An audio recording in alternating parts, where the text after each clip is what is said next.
आज की क्लास में आपका स्वागत है। पिछली वीडियो में अपन ने बेसिक पढ़ा था, तो नेक्स्ट क्लास आज अपन बेसिक की है, मुझे अच्छा से हमारे फ्रेंड सब्सक्राइब कर दें। आज अपन पढ़ेंगे सेल्स अकाउंट के बारे में। सेल्स अकाउंट क्या है, इसमें कैसे डिफाइन कर सकते हैं अपन, तो सेल्स अकाउंट अपन बता देते हैं इसमें।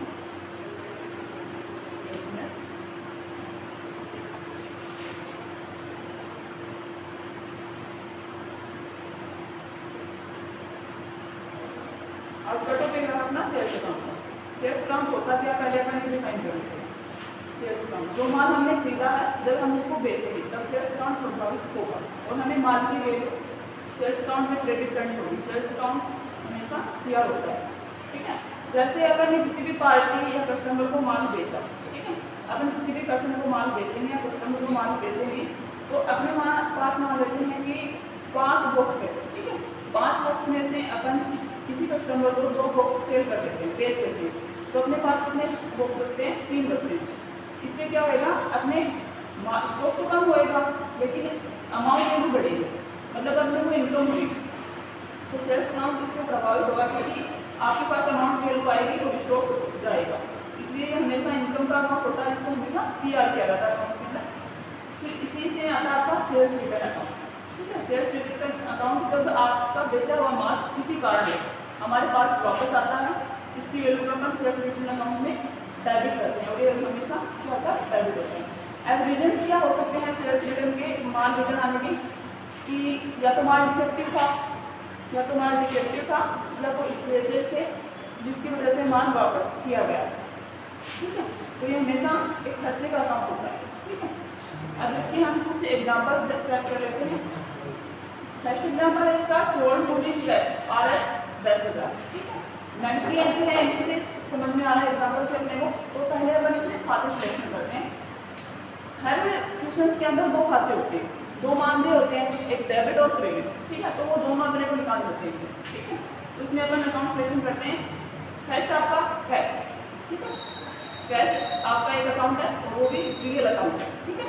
बाय डिफॉल्ट दिया गया है कैश। अगर कैश नहीं दिया होता तो भी ये क्या होती, बैंक की एंट्री होती, क्योंकि इसमें ओनली अमाउंट दिया गया है, कैश और बैंक नहीं दिया गया, और कैश बैंक से जो भी रिलेटिव होती है वो बैंक की एंट्री होती है, ठीक है। तो इसमें एक अकाउंट मिल गया आपने को भी। दूसरा अकाउंट क्या है, सोल्ड इनकम का अकाउंट है, सेल्स अकाउंट, और ये नॉमिनल अकाउंट है, ठीक है। तो अपन इसकी एंट्री करते हैं cash account DR to sales. अब ये कैश अकाउंट DR क्यों हुआ और टू रिटर्न सेल्स क्यों हुआ, ठीक है। इसके लिए अपन इसको एक्सप्लेन करेंगे कि जब बिजनेस में एसेट्स बढ़ेंगे, ठीक है, तो क्या होंगे, डेबिट होंगी, इसलिए अपन ने क्या किया, कैश अकाउंट को डेबिट कर दिया। अब अपन ने स्टॉक तो अपन ने भेज दिया, लेकिन अपने क्या हुई, स्टॉक बेचने से अगर किसी कस्टमर को अपन ने स्टॉक बेचा है तो अपने पास इनकम हुई है, क्योंकि अपन ने पहले पढ़ा है कि सेल्स अकाउंट क्या होता है, इनकम का खाता होता है और ये हमेशा क्या होता है, सीआर होता है, इसलिए अपन ने इसको क्या किया, सीआर कर दिया, ठीक है। तो फुल एंट्री बन गई आपकी cash account DR to sales account RS 10,000, ठीक है। फिर यही एग्जाम्पल अपने को कन्वर्ट कर देते हैं हम इसमें चेक में, ठीक है। ओनली क्या हट जाएगा, यहाँ से कैश हट जाएगा और यहाँ पे आ जाएगा sold goods in cheque RS 10,000, ठीक है। ये ऐसे बन जाएगी। तो इसमें क्या आ गया, कैश की जगह ओनली रिप्लेसमेंट हुआ आपका बैंक, ठीक है। तो बैंक भी क्या है, पर्सनल अकाउंट है, और दूसरा खाता अपने पास रियल का है, सॉरी नॉमिनल का है। तो 2 ही खाते हैं अपने पास में, दोनों खाते अपन ने डिफाइन कर लिए।